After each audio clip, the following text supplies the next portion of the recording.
we're going to traction our neck. Your neck is small and it's at the top of your body and it's in a concave position. So it sinks in. So we have to figure out how we can traction that while we keep it connected and engaged to keep it safe and protected and stabilized, and also get the benefits of myofascial release, clearing, and compressions with it. So the idea that the way we're going to do that is we're going to relax our head and neck and our upper body, begin to lift your bridge. Remember to keep the integrity and good form of pushing through your feet, mostly through your inner arches and balls of your feet, and your inner quads. That's these muscles on the inside above your knee, inner quads. That's what you want to, how you want to lift your bridge. Okay? Never like that, no open-legged, no chaos with Surripulation therapy. You must keep good integrity and slightly engage your core, your abdominals a little bit to protect your low back when you lift. You can lift just a little bit and you're already beginning to create the benefit of traction in your cervical spine, your neck. Your head's relaxed, your neck's not holding up your heavy head because your head is on the floor. So if I keep lifting and pushing through the floor, okay, the idea is my arms are surrendered and noodled. So are my shoulders, so is my neck and head. What I'm doing is I'm activating quads and feet muscles, low leg muscles, to push away from the floor towards my head. Meanwhile, the floor is pushing my the bones of my upper back and my neck are the opposite way towards my feet. So in other words, like a conveyor belt. I lift, I push, and like a conveyor belt, the floor is taking my tissues the opposite way towards my feet.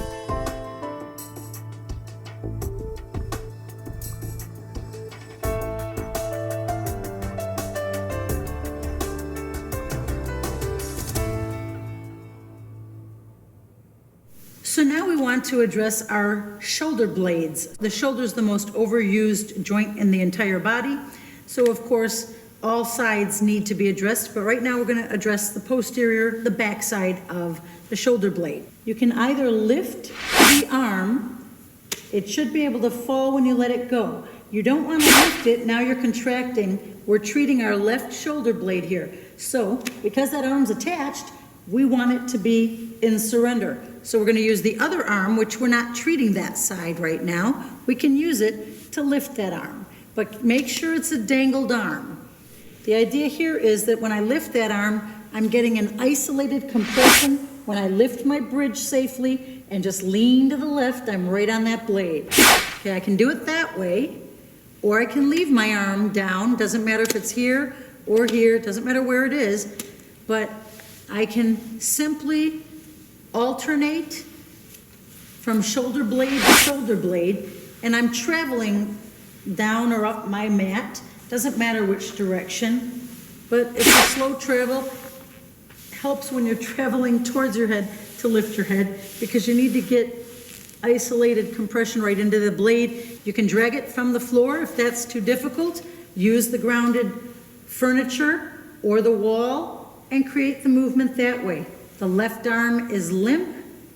I'm using my right leg to push away from the wall. I'm letting my left leg also remain limp, but I am getting movement and drag on my posterior shoulder blade.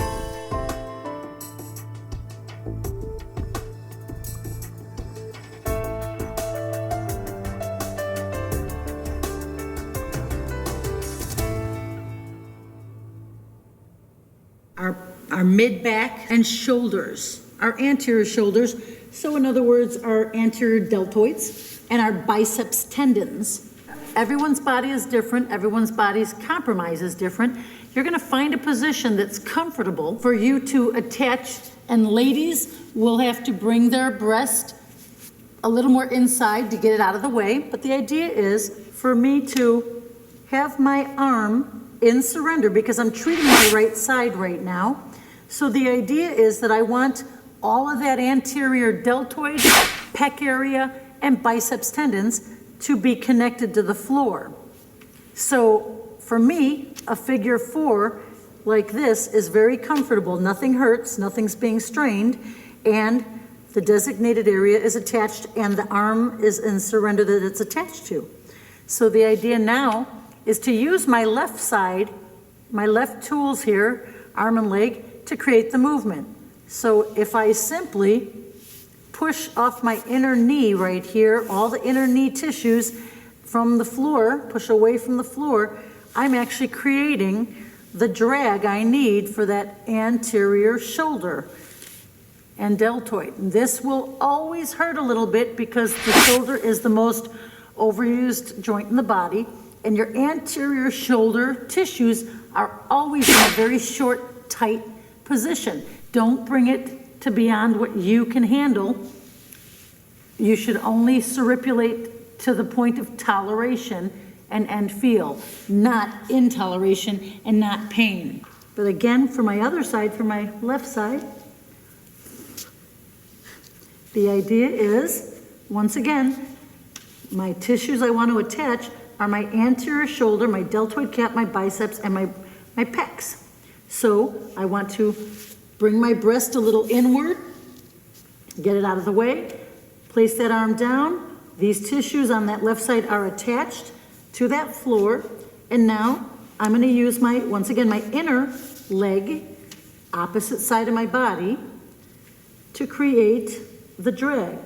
Keep in mind, while I'm dragging that anterior shoulder on that side, I'm also dragging all the tissues on my inner leg here. It's a win-win, a bonus. You're getting a lot of freeing. We're contracting a little bit in that leg, but not those anterior tissues right here. We're extending the leg out, which is actually using our posterior tissues. And just, you can go roundy with your shoulder, anterior shoulder, slowly, or you can simply go left and right.